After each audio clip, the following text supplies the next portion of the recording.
Kisah anak petani yang mengejar mimpinya untuk menjadi seorang teknisi mesin.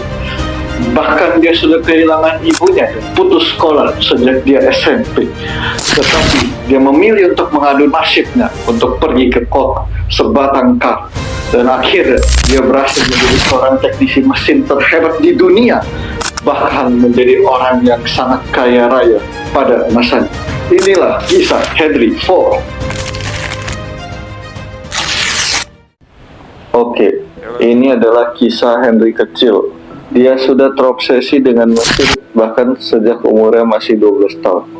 Henry selalu penasaran bagaimana mesin seperti jam bisa bekerja sendiri tanpa digerakkan oleh manusia. Tetapi karena dari keluarga petani, Henry ini selalu dipaksa oleh ayahnya untuk melanjutkan cita-citanya sebagai petani saja. Ini membuat Henry dan ayahnya sering berselisih paham. Henry kecil lebih sering menghabiskan waktu seharian di kamar dengan mengotak-atik mesin daripada membantu orang tuanya di sawah. Hal ini membuatnya dijuluki sebagai anak paling malas di dunia, karena ketika semua saudaranya membantu orang tuanya dan anak-anak lain membantu orang tuanya di sawah, dia malah di kamar sendirian. Tetapi bukan tanpa alasan.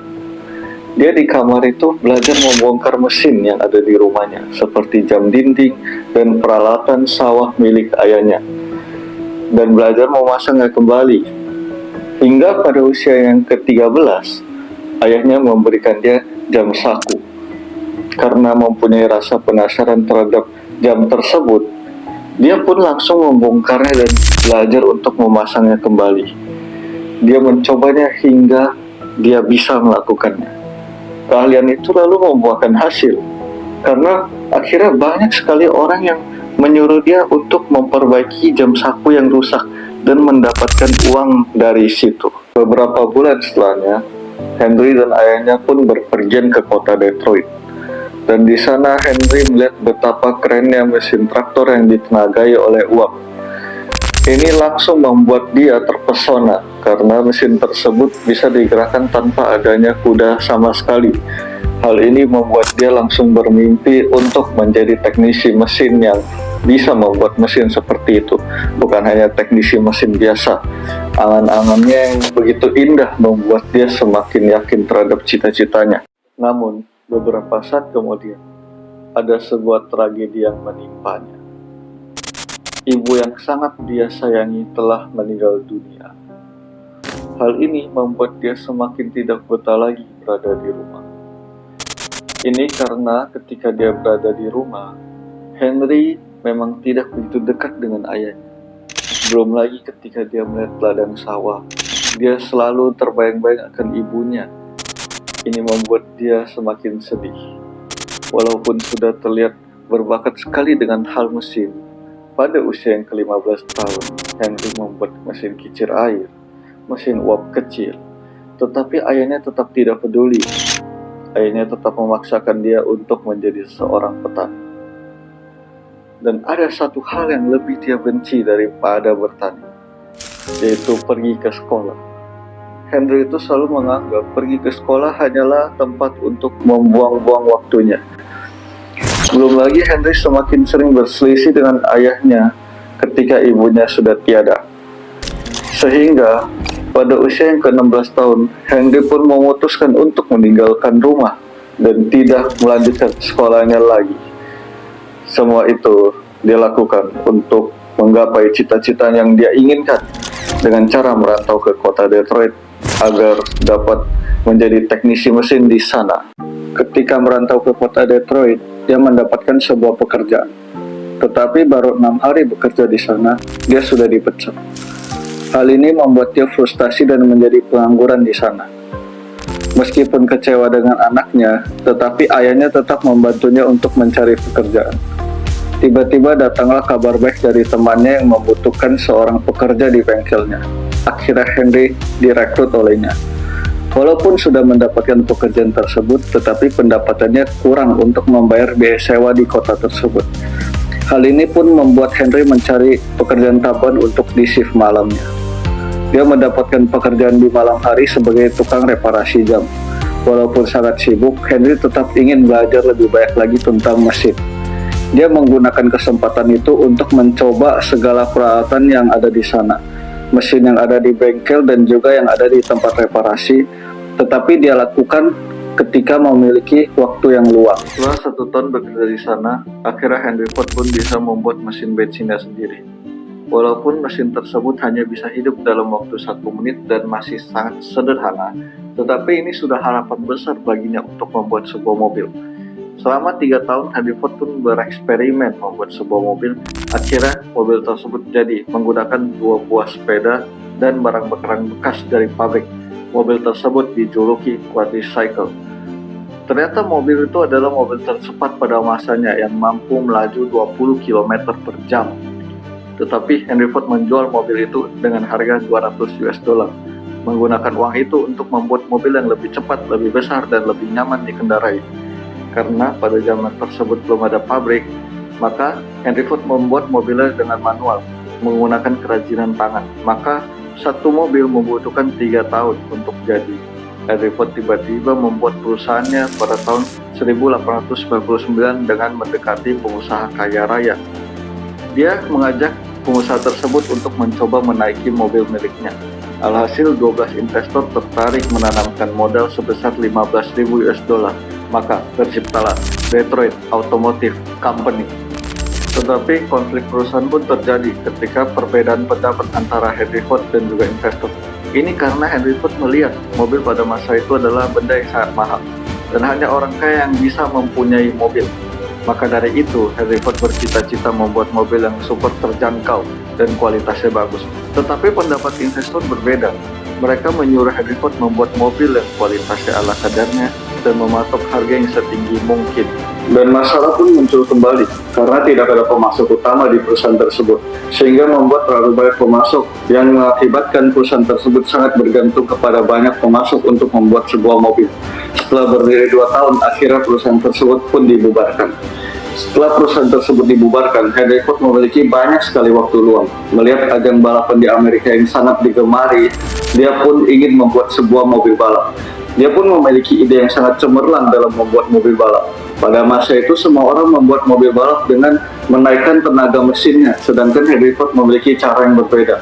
Dia ingin membuat mobil balap dengan mesin yang kerangkanya seringan mungkin, agar dapat melaju lebih cepat. Dengan ide seperti itu, Henry Ford yakin dia dapat memenangi balapan. Dan ternyata benar, mesin 2 silindernya yang sangat ringan itu membuat dia memenangi balapan di kotanya. Investor pun kembali memandang Henry sebagai orang yang sukses. Beberapa dari mereka bahkan mengajak kerjasama kembali untuk membuat perusahaan bersama lagi. Ketika membuat perusahaan tersebut, sebenarnya Henry Ford masih euforia atas kemenangan mobil balapan buatannya itu. Henry Ford pun ingin membuat mobil balap di perusahaan ini, tetapi tragedi pun terjadi kembali. Perbedaan pendapat antara Henry dan investor pun tidak terelakkan, karena investor ingin Henry Ford membuat mobil sedan untuk kebutuhan sehari-hari. Henry Ford pun akhirnya dipecat dari jabatannya, yaitu kepala teknisi, serta dikeluarkan dari perusahaannya sendiri. Setelah keluar, Henry Ford pun fokus membuat mobil balapnya sendiri. Pada tahun 1901, akhirnya terciptalah mobil yang bernama Ford 999. Mobil ini bukan hanya mendapatkan juara 1, tetapi memecahkan rekor ajang balapan dengan kecepatan 90 km per jam. Nama Henry Ford pun kembali melambung dengan prestasinya. Pada tahun 1903, banyak investor pun meliriknya lagi. Ini semua karena prestasinya. Terciptalah perusahaan Ford Motor Company. Belajar dari 2 kegagalan sebelumnya, Henry pun lebih mengikuti apa yang diinginkan oleh investor dengan membuat mobil kebutuhan sehari-hari. Tetapi dia masih ingin membuat mobil yang harganya terjangkau dan kualitasnya bagus. Namun mobil pertama dan keduanya adalah mobil A dan mobil N masih saja sangat mahal harganya. Ini pun membuat Henry memikirkan bagaimana cara menekan biaya produksi agar bisa lebih murah, supaya harga mobilnya nanti bisa lebih terjangkau. Ya, ini untuk sedikit penjelasan ya, kenapa harga mobil Ford itu dulu mahal. Jadi semua mobil pada zaman dulu itu dibuat pakai kerajinan tangan manusia atau manual gitu ya. Jadi karena manual dibuatnya lama sekali. Gak ada mesin yang buat mobil. Semua badan mobilnya, mesin mobilnya dibuat sama manusia. Otomatis pembuatannya itu lama, satu mobil lama, dan orang yang ahli dalam membuat mobil itu sedikit. Ketika ada orang yang ahli direkrut, gajinya mahal. Jadi udah gajinya mahal, orang yang ahli sedikit, cari orang yang susah, otomatis orang yang masuk dikit, gajinya mahal, udah gitu buatnya lama. Selama bisa sampai 3 tahun. Jadi 3 tahun mereka dibayar itu untuk membuat satu mobil aja gitu. Mereka digaji selama 3 tahun, mahal lagi gajinya. Otomatis mereka itu mau keuntungan dari jual mobil itu mahal, jadi baru bisa dapat untung untuk menutup bayar gaji dan lain-lain lah gitulah. Di tahun 1904, akhirnya Henry Ford pun terinspirasi oleh tempat penjagalan sapi. Henry Ford melihat ada mesin-mesin yang bergerak mengangkut sapi, ada bagian untuk menguliti sapi, ada bagian pemotongan sapi dan bagian-bagian lainnya. Henry Ford berpikir bagaimana saya bisa membuat mobil dengan metode seperti ini. Maka pasti lebih murah dan lebih efisien dalam pembuatan mobil. Ini karena sebagian pekerjaannya dilakukan oleh mesin dan karyawan hanya perlu melakukan pekerjaan sederhana. Bahkan mereka tidak diperlukan keahlian khusus karena mereka hanya perlu merakit dan mengecek kualitas yang ada saja. Dan untuk mewujudkan idenya, Henry Ford pun kembali melakukan penggalangan dana terhadap investor. Pada tahun 1906, pabrik tersebut pun akhirnya jadi dan berhasil membelikan produksi 5 kali lebih banyak daripada sebelumnya. Ford pun mengeluarkan model terbaru lagi, yaitu model T, dan mobil tersebut adalah mobil paling bestseller sedunia. Baru beberapa hari rilis, pemesanannya sudah mencapai 15.000 unit. Karena permintaan yang terlalu banyak, akhirnya Henry Ford pun memutuskan membangun pabrik perakitan lagi pada tahun 1910. Dan selalu mengembangkan pabriknya untuk membuat mobil bisa lebih cepat lagi. Yaitu, akhirnya satu mobil bisa terselesaikan dalam waktu 90 menit. Ini merupakan pencapaian yang luar biasa besar baginya. Pada tahun 1916, Ford sudah menjadi raja mobil di dunia karena menguasai pangsa pasar sebesar 60% pada saat itu. Fordisme. Jika kata tersebut kita cari di Google, itu adalah strategi ekonomi tentang produksi massal. Julukan strategi ini ditujukan untuk mengapresiasi Ford. Seorang anak petani yang dengan sangat hebat dia bisa mengubah dari memproduksi satu mobil membutuhkan waktu 3 tahun menjadi 90 menit. Belum lagi dengan merekrut karyawan yang melakukan pekerjaan sederhana di pabrik, membuat dia bisa mengurangi beban gaji yang sangat tinggi. Hal itu membuat perusahaan Ford bisa menjadi perusahaan otomotif terbesar sedunia pada masanya dengan menguasai 60% pangsa pasar mobil.